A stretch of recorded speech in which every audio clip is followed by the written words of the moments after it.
তাহলে সময় অর্জুন, দৈরথ সমর, উত্তর ভূখণ্ড জুড়ে পরমায়ু হন্তারক ছায়া, বুকের নির্বিত থেকে উঠে আসে অরণ্য পিপাসা, সমস্ত শিকড় জুড়ে প্রতিহিংসা ঢালে বিষ।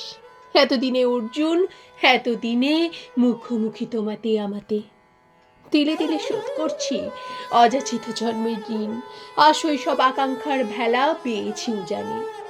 আজ সেই ধ্রুব লগ্ন, দেখো এই মধ্যদিনে কনিষ্ঠ আঙুলে আমি ধরে রাখি সমস্ত পৃথিবী।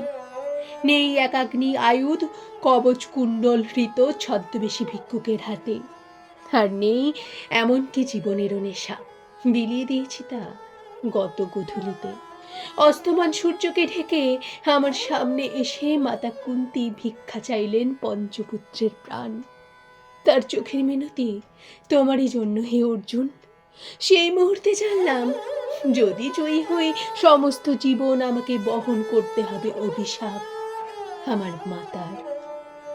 এইবার লগ্ন এলো, তৃতীয় পাণ্ডব, শেষ খেলা। বাজি রইল যে কোনো জীবন, ধনুর্বাণ হাতে নাও।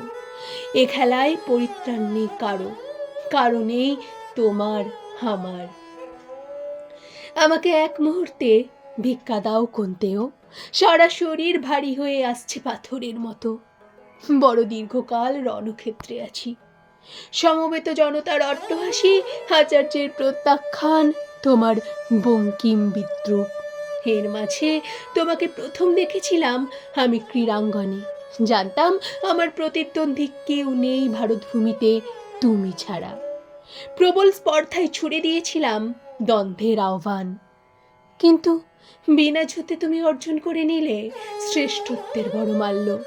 আরও একবার কাঙ্ক্ষিতা নারীকেও তুমি জিতে নিয়েছিলে আমার অবনত দৃষ্টির সামনে থেকে। অসিতাগ্নি অগ্নিকন্যা আমাকে ফিরিয়ে দিয়েছিলেন সুতপুত্রকে বরণ করার অনিচ্ছায়, তবু স্থির করিনি আমার পথ। বারে বারে আমাকে মনে করিয়ে দেওয়া হয়েছে আমি সুতপুত্র, বারে বারে আমি ভুলতে চেয়েছি সেই পরিচয়। অধিরথ দিয়েছিলেন স্নেহ, সামান্য নারী রাধা আমাকে পূর্ণ করেছিলেন মাতৃত্বের অমৃতে। আর প্রতি মুহূর্তে সেই ভালোবাসা আস্বাদন করতে করতে আমি ভেবেছি এখানে নয়, আমার স্থান পাণ্ডু রাজগৃহে। যা কিছু আমার আকাঙ্ক্ষা তাই আমাকে অর্জন করতে হয়েছে মিথ্যার আড়ালে। ব্রাহ্মণের ছদ্মবেশে পেয়েছি শাস্ত্র জ্ঞান, বিদ্রুপের প্রতিবাদে বজ্রমুষ্টি তুলে ছেড়ে আসিনি ক্রিয়াভূমি। দুর্যোধনের অনুগ্রহ বরণ করে আত্মবঞ্চনার মোহে নিজেকে ভুলিয়ে বসেছি ছদ্ম ক্ষত্রিয়ের সিংহাসনে, আর বিনিময়ে বিলিয়ে দিয়েছি আমার স্বাধীনতা। বিশাল সভাগৃহে দুঃশাসনের লোলুপ আঙুল যখন ছিঁড়ে নিচ্ছিল দ্রৌপদীর লজ্জা, ক্ষণিকের জন্য আমার তুনির থেকে তীর উঠে এসেছিল হাতে। আমার কাঙ্ক্ষিতার অপমানে পরক্ষণেই করতালিতে ব্যস্ত হয়েছে দুহাত, কেননা দুর্যোধন আমার উপকারী বান্ধব, আমার প্রভু। প্রতি মুহূর্তে দুর্যোধনের ভ্রুকুটি স্থির করে দিচ্ছিল আমার কর্তব্য, আর প্রতি মুহূর্তে নিজের অক্ষম ভীরুতাকে ঢেকে রাখার জন্য উচ্চরবে প্রচার করেছি আমার শৌর্যের অহংকার। তারপর এলো এই মহালগ্ন, প্রত্যাবর্তনের কোনো পথ নেই।